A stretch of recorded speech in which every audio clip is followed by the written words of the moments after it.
Hi, I'm Dennis Lott, the 2009 Aero Back on the Road winner. Talk to you a little bit about the freight rates. Lately, here in the last couple of years, they've been going up and down just like fuel. But here, the van freight lately has been pretty consistent. We've been getting some really good rates. As in flatbed, it's more of a seasonal, but the rates have been up because of some of the tragedies that we've had with tornadoes in the south. So the rates have been pretty good, but they're kind of slowing down right now.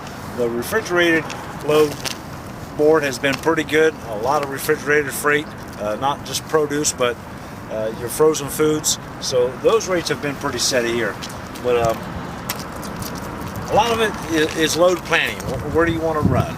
You know, what kind of loads do you want? The long haul runs where it takes maybe 2 or 3 days versus the short haul where you may get the same rate and you can knock that load out in 1 day and make a little bit more money instead of taking 2 or 3 days of being tied up with a load. I prefer to run the short runs to where I can knock out a load a day instead of versus being hooked up to a load where I'm tied up for a day or 2 days. So just plan your routes. Where do you want to run?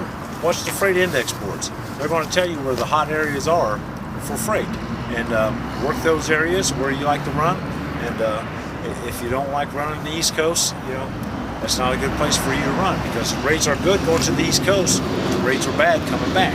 So you got to consider your tolls, the price of fuel out there. So all that goes into, you know, choosing the correct freight that you're going to run as an owner-operator.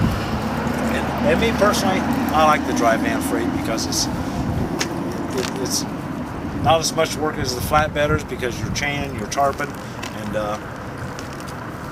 that could just add on to your expenses.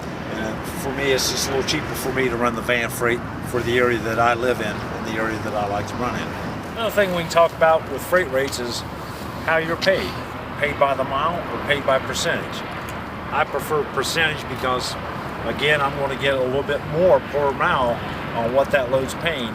I know they're paying off of the mileage that they quote the customer instead of getting possibly short miles being paid by a company that pays mileage. So the percentage loads works out a lot better for me. Some other people, it's better that they get the per mile pay because they stay in maybe a short area to where they're not going all over the country. They run the short loads. So it's up to you. I prefer percentage over mileage, and it works out real good for me.